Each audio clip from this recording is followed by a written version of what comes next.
What's going on, guys? Markie from the YouTube channel Online Certification Course. Here, I'm going to give you 9 strategic ways on how to retain your warehouse employees, but more after the intro.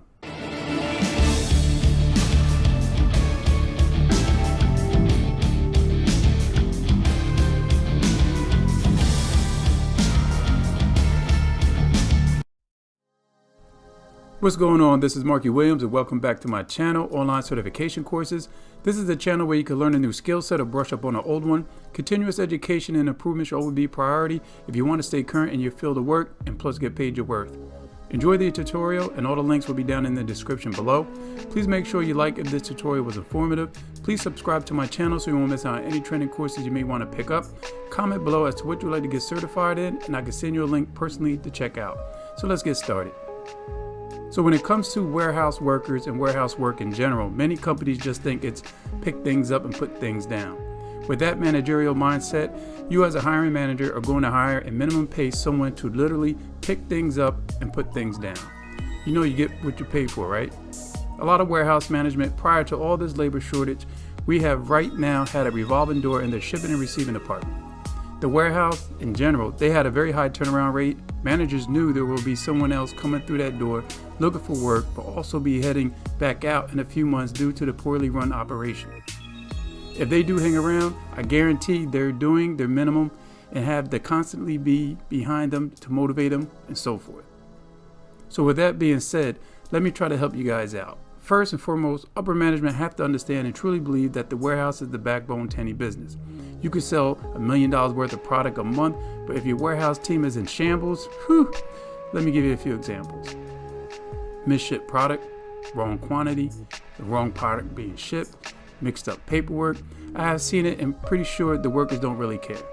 So let me get started on this tutorial on strategies to attract and retain your warehouse team. Assuming you have a warehouse in order, being cleaned and a workplace safe, and now you just need some really good people to run the warehouse. Number 1, market salary. Shop the industry you're in and see what the pay scale is and knock it up $2 to $3. Stop being stingy. This should be money well invested if you do this properly. 2, attractive incentives, such as productivity bonuses, monthly, quarterly, which will have your team in a competitive mode.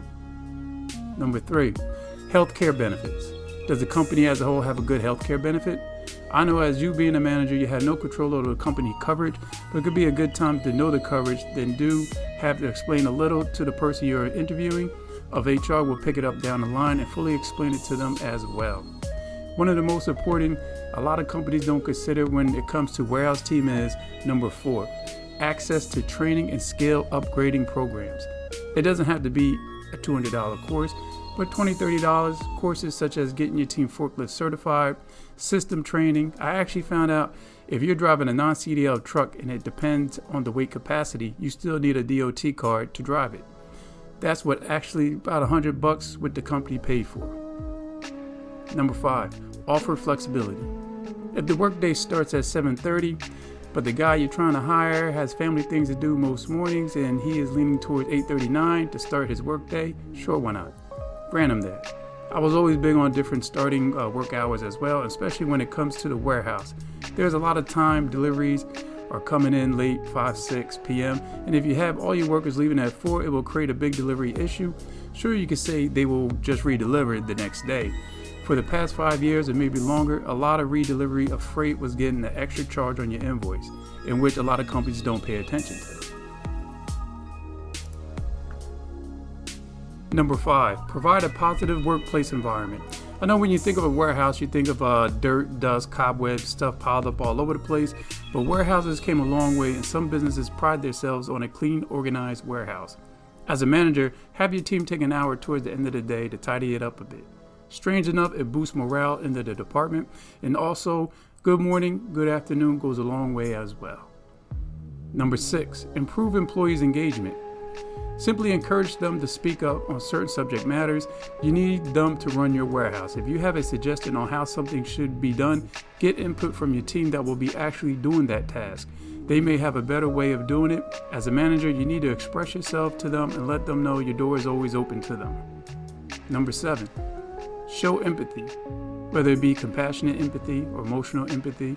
This involves understanding the feelings and emotions of those who's on your team. If a worker's calling late due to daycare or family emergencies, as a manager, you need to have the understanding that things does come up. How about, sure, no problem. If you want, you can make your hours up on the back end so you don't lose any time. Number 8, have an onboarding process in place. HR will do their thing to get your new hire insured and in the system. But for you being a manager of the warehouse, HR will have no clue on your daily operations. So setting one up is easy to do. You can start by introducing your new hire to everyone on the team, and depending on the size of your warehouse team, it's good to have a couple of right-hand men or women at your side to help with the onboarding process.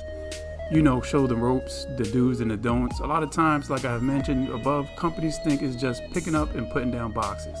So if you throw someone out to the floor to start working, they're going to start feeling like they don't belong, and they will eventually go elsewhere. Number 9, show opportunity in the workplace.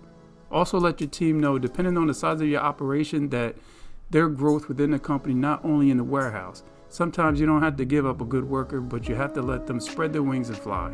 So moving up or out of the warehouse to another position can be beneficial, because now you have an extra body possibly sitting on those meetings that can back you up regarding impossible shipments or delivery forecasts because you came from the warehouse. Many thanks for taking some time to check out my tutorial.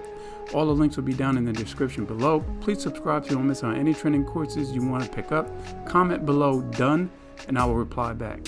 You can also check me out on Facebook under Markie Williams, and there I also have a page, online certification, where you can like and follow as well. Please make sure you check out these certification courses as well that's floating around here. Catch you at the next tutorial. Many thanks. It's Markie Williams, and I'm out.